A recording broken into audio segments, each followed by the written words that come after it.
Hello, everyone, and thank you for tuning in to Poets and Quants' MBA admission panel with Baruch Zicklin, John Hopkins, and Jack Welch Management. I'm your host, Christy Blyzeffer of Poets and Quants. Please be free to use the Q&A function to submit any questions you have for our panelists, and I'll do my best to get to those at the end of the session. Thank you, everyone, for taking the time to join us today. So let's just start by getting to know a little bit more about you. Allison, why don't we start with you? Hi, everyone. I'm Allison Lund. I'm the Director of Graduate Admissions at Baruch College's Zicklin School of Business. All right, Jen. Hi, everyone. Thank you so much for having me today. My name is Jen Howder. I am the Director of Admissions for full-time programs at the Johns Hopkins University Carey School of Business in Baltimore, Maryland. Yeah, thanks for joining us. And Carla. Thank you, Christy, and thank you for having me. It's such a pleasure. I am the Director of Admissions for the Jack Welch Management Institute. I've been with JWMI, as we call it, for over 13 years, almost since day one. And I'm also a graduate of the program. I graduated in 2018. Oh, great. You should have some great perspective then. Yeah. Well, let's dive right in.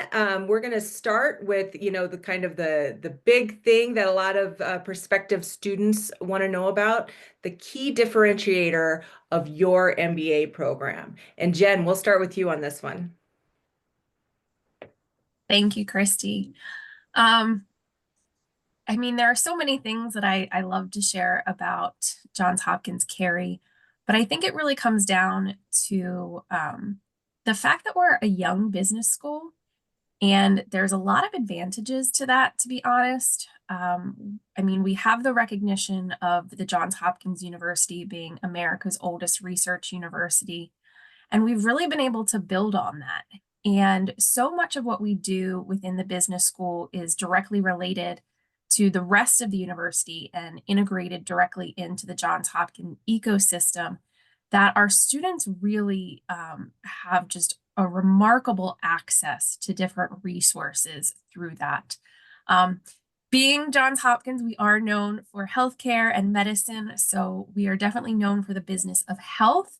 But that's not to say that our expertise stops there. I think one of the elements of the program that our students like to take advantage of is something called Johns Hopkins Technology Ventures, or JHTV. And really, this is just a way, again, for our students to get integrated into the overall graduate community and ecosystem. So they are partnering with students from our Whiting School of Engineering, our medical students, our Bloomberg School of Public Health students, really to take innovations to market, and just phenomenal opportunities for the cross collaboration. We've really been able to see our students just make significant differences out there in the world because of the collaboration that they have with the greater Johns Hopkins community. So while we are young, we are definitely using our resources and really making a name for ourselves in that way. Absolutely. Thanks so much. Carla, what about a Jack Welch? Oh, wow. It's so hard to narrow it down to just one, but I'd have to say, obviously, most business schools teach about great business leaders. Ours was personally created and led by Jack Welch, the legendary CEO of GE, up until the day he died in 2020. But the beautiful thing about the program is, Jack's focus was to have a really practical program. He wanted it to be taught. 96% of our student body is working full time, so it's designed to be flexible and accommodating. It's designed to be very practical. We have a learn today, apply tomorrow philosophy around here.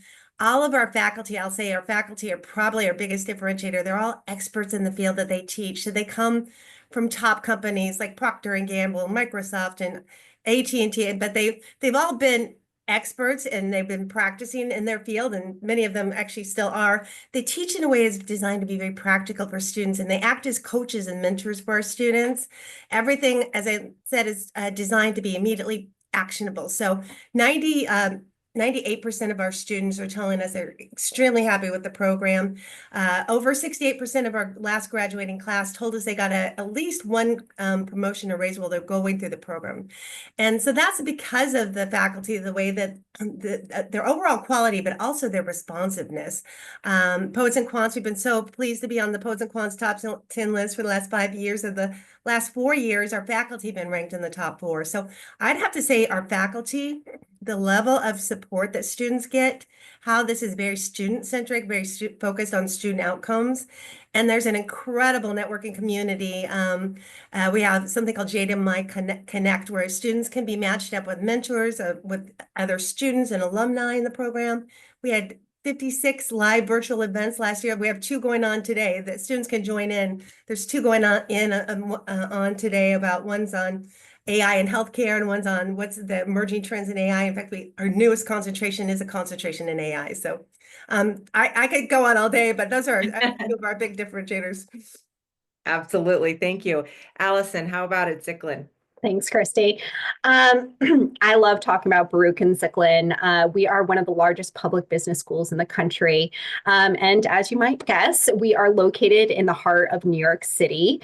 I like to say that we have the best campus location in all of Manhattan. I have a feeling a few institutions might argue with me about that. But our prime location offers us unparalleled access to major institutions and corporate headquarters, but it also offers a very global classroom experience. Baruch and Zicklin is known for our social mobility, and Zicklin's MBA is no exception. We are recognized by U.S. News and World Report as the country's top ROI with a 8-to-1 salary to debt ratio. And most importantly, specifically about our MBA programs, is we are highly flexible. We really put students in the driver's seat of their education, determining the pace and the modality that they want to pursue their program. And our curriculum is highly responsive to industry trends and what's going on. We have courses for AI for managers. We have courses in cybersecurity, fintech, real estate finance. And so students are really able to design their program to fit their career goals. They don't necessarily need to commit to one major, because they can work with our career advisors and our academic advisors and faculty to really design a curriculum that's going to suit their career goals, because we know everybody's career goals are very dynamic and they're not necessarily just pigeonholed into one specific subject area. So Baruch and Zicklin really gives you that highly flexibility modality-wise and curriculum-wise to shape your program so that you can be most successful. Absolutely. Thanks so much. We're going to switch gears now to kind of talking about some of the type of students that you guys attract. Why don't we talk about the class profile for the most recent admits? And Carla, we'll start with you. Excellent, thank you. Yes, so we have an extremely diverse student body and body of alumni. We have students from 82 countries around the world. Our average student is 41 years old, but our students range from 22 years old to 75 years old. So, and it's about 50, at this moment, it's about 55% female, 45% male. Our US students, 50% are minorities, so it's very diverse. A very global perspective. Our class rate, our student to faculty ratio is about 19-to-1. So classes are small. They get a lot of interaction with their faculty. But again, it's a very diverse student population, which we love. Absolutely. Allison, what about at Zicklin? So as you can imagine, Zicklin kind of mirrors the diversity of New York City. So it's a very global classroom. Our students are bringing, a rich experience of, professional work experience, different cultures, different ethnicities. Our most recent cohort had an average age of 31, but again, that ranges. We do require at least 2 years of professional work experience. And professionals coming in typically had around 5 to 7 years of professional work experience. But one thing I really kind of stress to candidates who are considering the MBA program is really I think people have a tendency to look at the credentials of the incoming class and maybe self-select themselves out of it. And I think it's really important. And especially at Zicklin, we have people from incredibly different backgrounds. We have somebody who came from Juilliard and ended up graduating top of their class. So we have people from all different professional backgrounds who are deciding to invest in themselves in an MBA, and the classroom is really going to give you that global experience. Thank you. And Jen, what about at Carey? Sure. So our incoming class, we do have a relatively small class size. So we had 63 students in our most recent class coming in this year. Average age is about 29. We're falling at about 5 to 6 years average work experience, though we do have students. We have one student in particular who's coming directly from undergrad as part of a dual degree that we have with the Whiting School. And then we have students, on the further end of their journey who are, a little bit closer to 10 to 15 years of work experience. The main thing that they all have in common, though, and I always like to talk about Carey's values, are that they all have this passion for, business with humanity in mind. So that's what we're looking for when we are selecting the class. That's the fun of my job. Even though that they're coming from all over the world, we have about 60% of our class international students from, I think, 18 countries this year. They all have that shared passion. And the other unique thing about our class is the backgrounds that they come from. So often I'm used to hearing the question of, well, I'm a non-traditional candidate. Do you think I'm a good fit? And I think Carey's class profile kind of turns that upside down, because we don't really have a traditional background.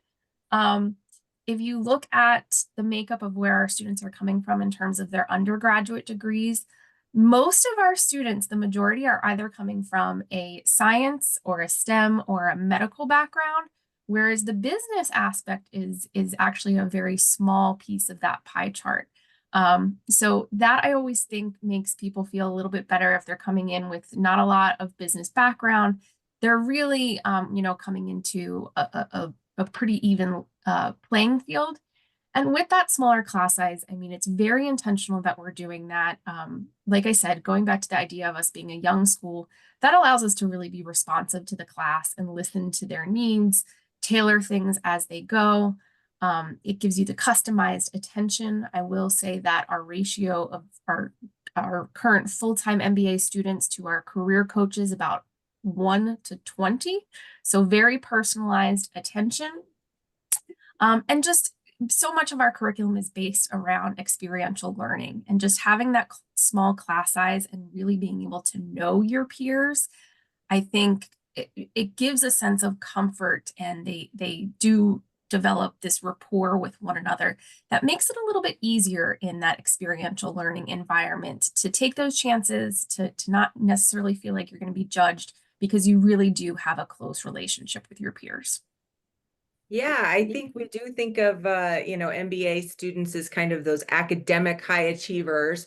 But Allison, beyond kind of the GPA test scores, tell us about how you're looking at students in terms of assessing their fit with the personality and demands of your program. What are you looking for in candidates, kind of in terms of more of those soft skills that are so important? Sure. We really empower students to choose the program that's going to fit the demands of their life. And so when we're assessing an application, obviously we're looking at your credentials, but there are a number of different factors that, are beyond the resume, that are beyond the transcripts, that are important to be successful in a graduate program, in any graduate program for that matter. Teamwork is obviously something that I think is a cornerstone of any strong MBA program. Developing that global business mindset, teamwork is critical to that, and that you're working with a diverse group of, individuals and professionals and students within the classroom, and you're able to collaborate effectively with others is really important.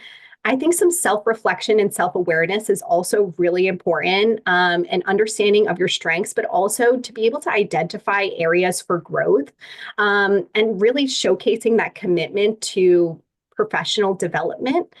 And of course, you have to be goal oriented. I think that's something that we are looking for. And I think that the MBA has so many opportunities to really open up someone's mind to different avenues that they might want to explore professionally. And I think that's the purpose of an MBA program. But I think showcasing that you have taken the time to reflect on why is the MBA the right time for you, where you're at in your career, and perhaps, what you're interested in learning more about.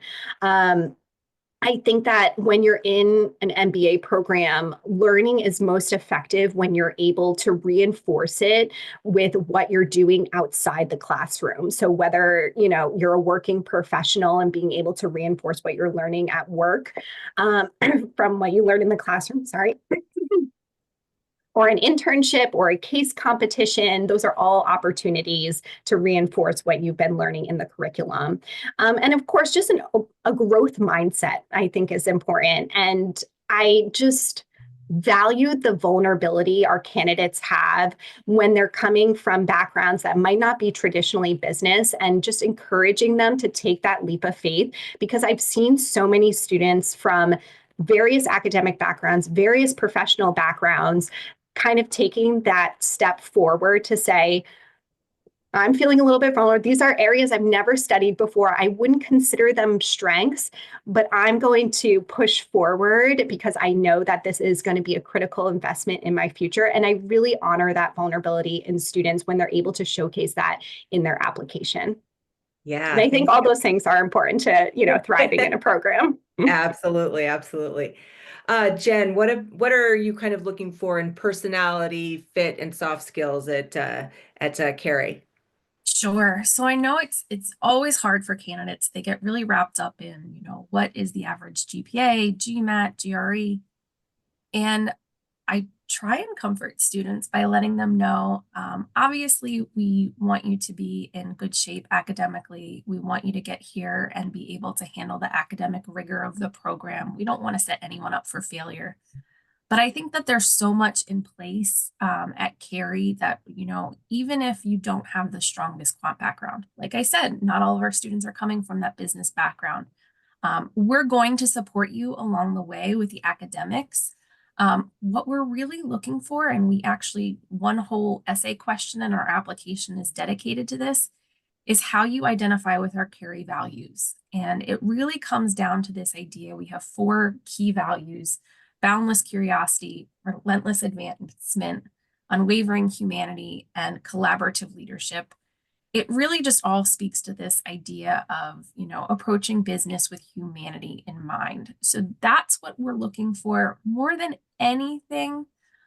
We want the students that really want to do something for the greater good in the world. And, there's a lot of change that can be made, but sometimes it's hard to do it on your own. So by bringing those students together into one place where they have a lot of the resources and the things that they'll need, they really can accomplish those goals. So I'm looking for that passion, that drive, the people that, see the greater purpose in life. And that fundamentally is way more important to me than a GMAT or a GRE score ever will be. Yeah, absolutely. Carla, how about at Jack Welch? Absolutely. So I love what you just shared about your students. Thank you. But for our Jack Welch MBA students, so we really take the time to get to know every single student before they enroll. So we had just shy of 3,900 applications last year alone. We interview every single applicant either before or after they apply to make sure. I have a really talented team of about 16 admissions officers. So every applicant before we'd enroll them has a really in-depth conversation interview with either myself or one of my talented admissions officers. We really want to get to know the students. We really want to understand what's driving them, what's their motivation, what are their long-term goals. We want to make sure to get them in the right concentration. We have 5 different concentrations. We have our original core MBA.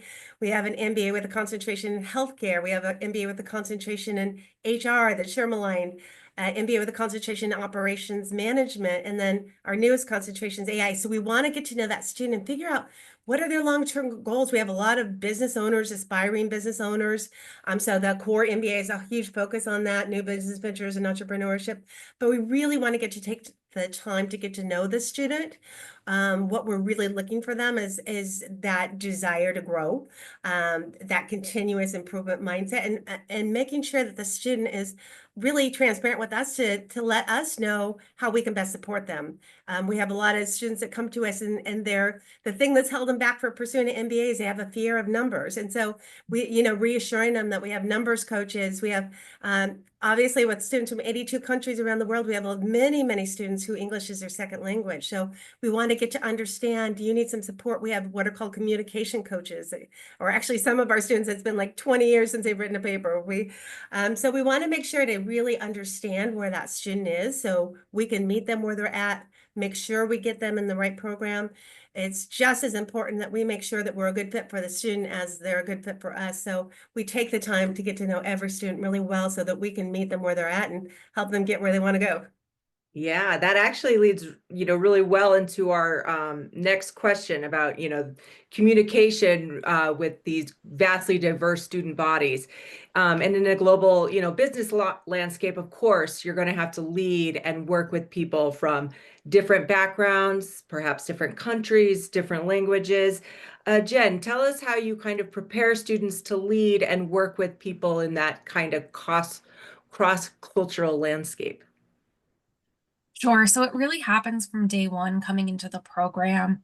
We have what's known as Foundations Week, which is really our, version of orientation or a preterm, where our students come in and they actually take their first class together during that week in August. It's a business communications class that they continue doing the first semester, as well as a professional development course.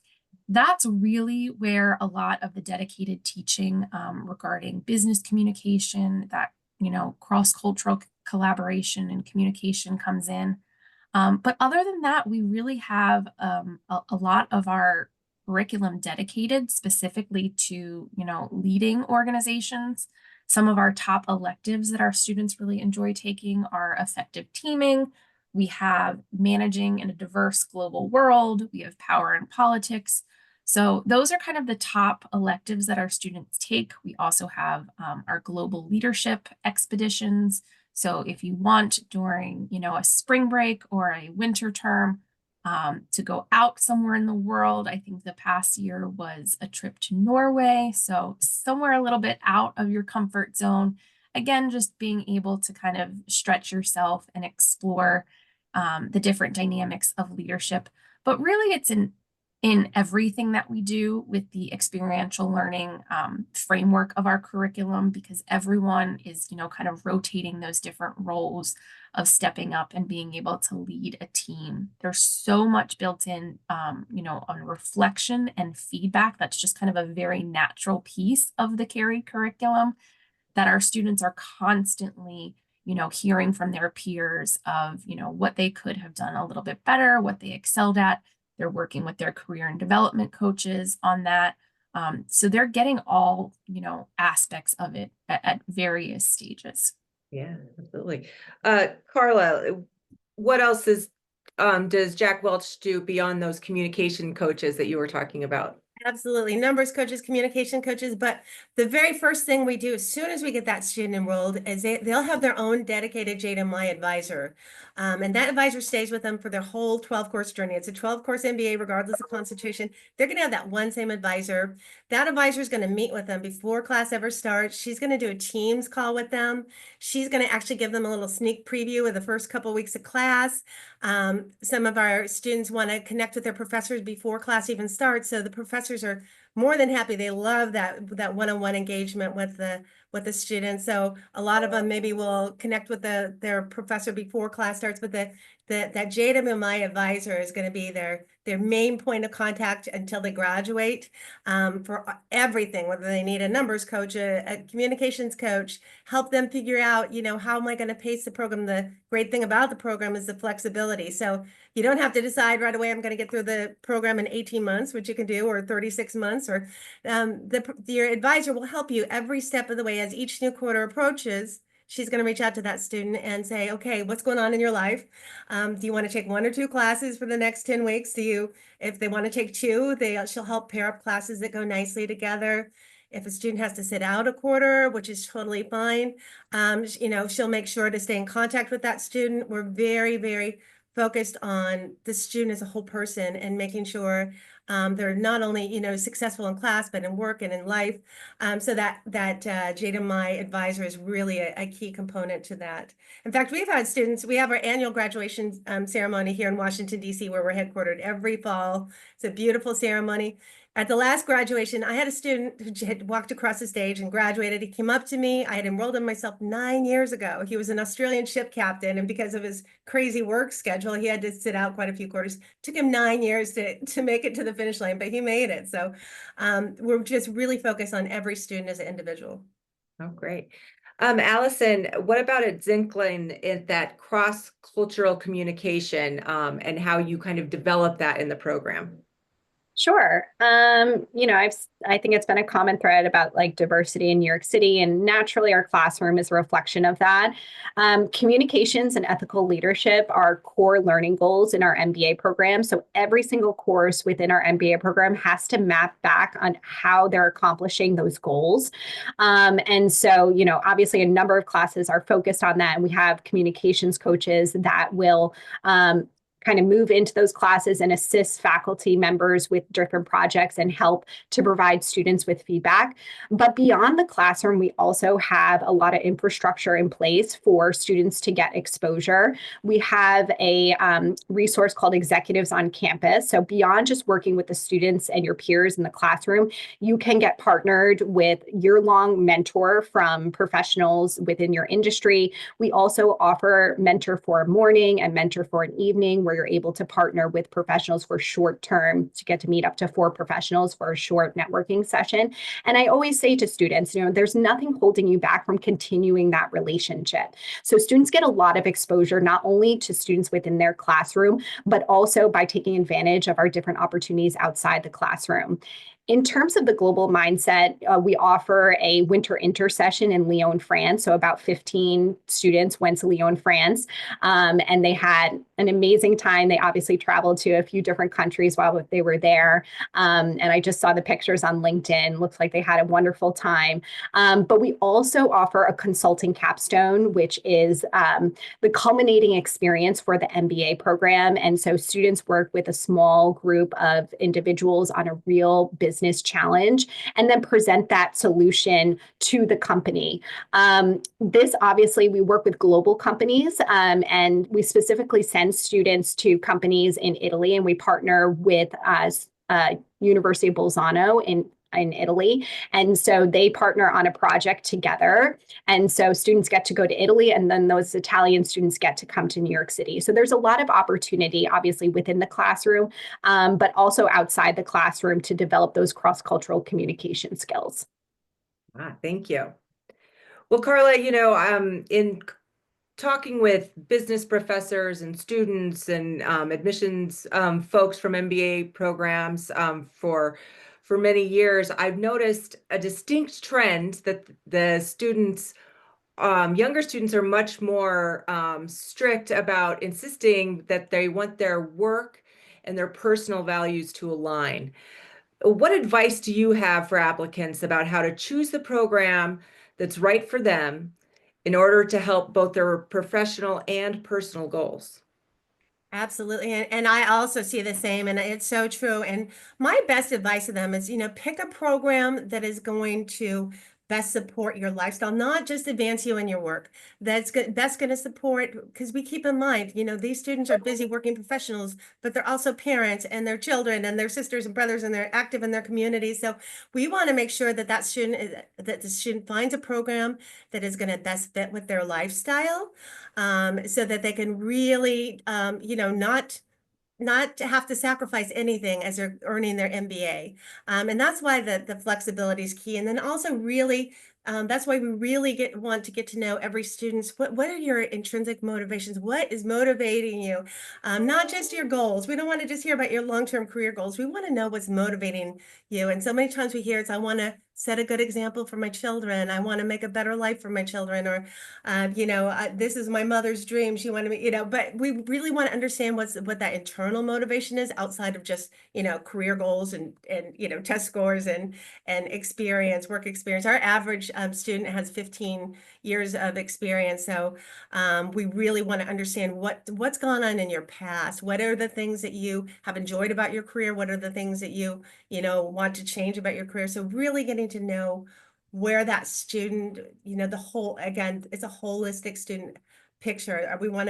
We're very focused on student outcomes, but we're also very focused on student satisfaction. In fact, Jack Welch is really big. We constantly are surveying our students. And so we have a lot of companies use net promoter scores, NPS scores. Our net promoter scores for our faculty are 87. They're typically 87 or higher, and for the whole program, it's in the 80s, which is considered an excellent. The average, just NPS score for graduate schools is 32. So we're really focused on making sure the students are very happy with the level of care that they're getting, the level of attention that they're getting from their faculty, from the alumni. And again, we have the alumni are also very, very involved. And we also have the mentorship program that I talked about earlier. So really making sure that we take care of that student, not just academically, but as a whole person. Yeah. Allison, what do you think? What advice for applicants looking, for programs that are going to help them align their personal values to their work values? Sure.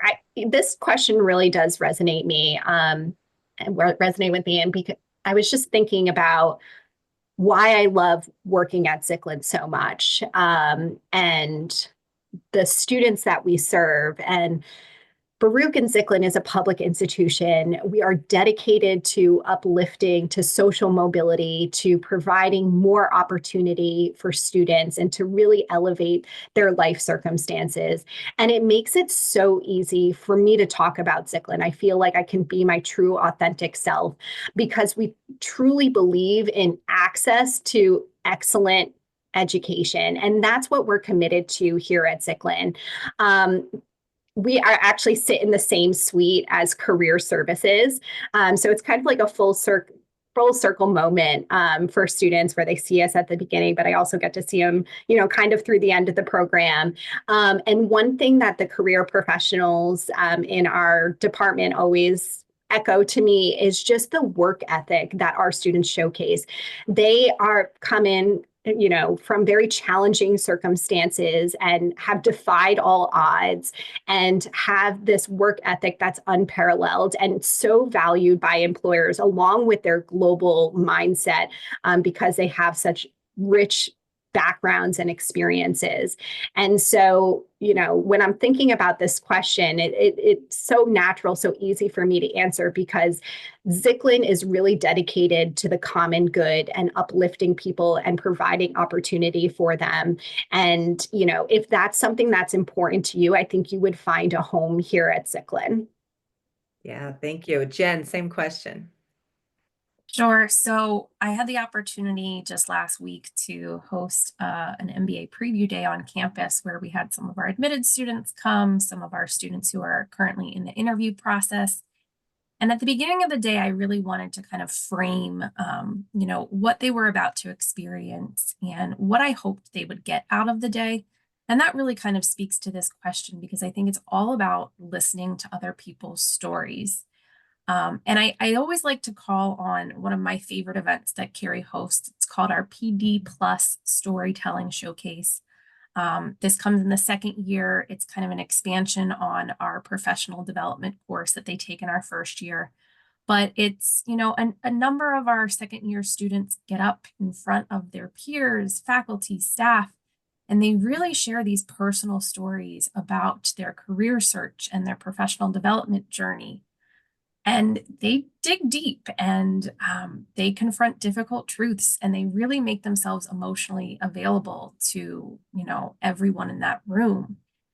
And And it's such a profound event for me because it really it exemplifies the sense of community that we have at Carey, that they are willing to get up there and share, the weight of past failures, triumphs, joys, sorrows, heartbreak, growth, resilience. And there's just that sense of vulnerability in it all. And they were able to trust the audience. They knew that there was going to be this sense of empathy. And really, like, there was this ability for everyone to kind of hold space for that. And that just, the emotion in that room, I may have cried a few times. It really kind of sets up the dynamic of what Carey's all about. So I always challenge our students, if you're coming to visit, whether it's in person or it's virtual, you're speaking to a current student or an alum, think about those stories. Use it as an opportunity to hear other stories. How do they resonate with you? Is Carey that place where you want to grow, take risks, challenge yourself, and build your future? So think about, your voice, your purpose within a community. Think about what you're passionate about in terms of making an impact in the world. And, how can Carey help you write that next chapter in your story? Yeah, very good. Well, Allison, the people watching this video are, kind of looking for their MBA program. What are some of the things you suggest they think about as they're kind of narrowing that target school list down? Sure. I think it's most important to reflect on your circumstances, whether that's personal or professional. You definitely want to assess your support systems. I think whether it's your partner, your friends, your family, they are so pivotal in your success within an MBA program. So you definitely want to take some time talking to the people that are most important to you, that are going to support you through this endeavor, and really thinking about what time you have to commit to the program. Obviously, you're going to want to research the different formats of the program with these considerations in mind. So after you've taken some time to reflect on those, figuring out what format's going to be a fit for you. Obviously, choosing a program in a school that fits with your values personally and professionally, like we just talked about. But then evaluating the curriculum and career outcomes is equally as important. You want to make sure that you are choosing a school that invests in itself, that is constantly adapting the curriculum. They're leveling up. They're looking for ways to build those soft skills and embed that in the curriculum, and also offer opportunities outside the classroom. But you want to make sure you're connecting with career services. And if you're able to speak with an advisor and talk about, where you're looking to go, what you're looking to do, and what kind of connections the school has for you. And of course, kind of engaging your network is important. I think it's one thing to talk to an alumni or student in the program. I always think that's valuable. But then even talking to people who have pursued a similar degree that's within your network, and just really talking about, like, okay, what was the point? What was the jumping point for you to decide to invest in your MBA program? I think you want to make sure that you're doing that at a critical point in your career, whether you're looking to make a career pivot or you're kind of looking to move up in management or to that next level, whether that's a C-suite level or to a manager level. You kind of want to make sure that you're engaging in that decision to pursue this journey at a pivotal moment in your career. Yeah, absolutely. Jen, what about you? I would echo everything that Allison just shared. The two things that I would add, one would be thinking about the class size. As I mentioned earlier, I think the class size can be a huge determination for students. If you're someone who, is okay being in a large group and kind of just, floating from one person to the next, that's great, but that's not for everyone. So really considering the size of the class, the cohort, because that is, a very dynamic part of your experience. And then just really the learning style. So thinking about how you learn best, and, asking what format the program is, uses. Is it case studies? Is it lectures? Is it experiential learning? I've said multiple times that our curriculum is really based on that experiential learning component. There's so much of our curriculum that's just hands-on. There's not a lot of just sitting in a lecture or doing case studies. But that's not for everyone. So, thinking about those types of things, I would always, encourage students to take those two items into consideration as well. Yeah. Carla, what do you think? Well, I have to echo everything both Jen and Allison said were brilliant. I mean, and those are the things that I always, tell our prospective students. Make sure you're finding a program that's going to fit into your lifestyle. Make sure that you're communicating with all the stakeholders in your life, your loved ones, your friends, your, coworkers, your boss, and make sure, let them know what you're planning on doing so that they can be there to support you. I also really encourage students, even they're looking at programs, look at the success stories of the alumni, talk to the alumni, look at the professors. Who are the professors? Who are you going to be learning from? Because that's so important. And then look at the modality. Like, is this something, an asynchronous model? Something that's going to fit best into your life, where you have the opportunity to engage one-on-one with a faculty as much as you want to. And that's not for everybody. And so is that learning style going to work for you? Is that going to fit for you, be a good fit for you? And then again, just making sure that they really are understanding that, this is something that they're going to be investing the next, year and a half to 3 years or 5 years of their life, and making sure that they can make the space in their life for that. And I always tell students it's going to be a challenge at the beginning, but you're going to find you're going to become so good at time management, and you're going to be able to figure out what things you can drop off that maybe aren't necessarily. So you might be not watching as much Netflix or reading, that romance novel, but you're going to make this a new fun. I always say, think of it as a new fun hobby for you, instead of just, something that I have to do, but making sure that they are ready to commit to the time that it's going to take for them to be successful. Absolutely. Well, and finally, Jen, this I think is a question that are on a lot of students' minds right now, prospective students, but tell us a little bit how fields, those cutting edge fields such as AI, sustainability, healthcare, are kind of shaping the landscape of the MBA education at your school. And do you think the impacts are on kind of the future career progression? Jen, please. Sure. So, I mean, healthcare is at the core of what we do. So I'll focus a little bit more on the AI component, because we recently, in the past few years, brought in a few professors that are just at the top of their game in terms of AI. And we just have created a brand new center entirely focused on artificial intelligence. And you're starting to, I'm not even starting. It's been there, but it just continues to grow in our curriculum. We do have a whole master's program devoted to it, but we also just added a certificate in AI. So if our MBA students want to add that on, they can certainly do that. But then just within their electives, there are so many that are dedicated specifically to AI.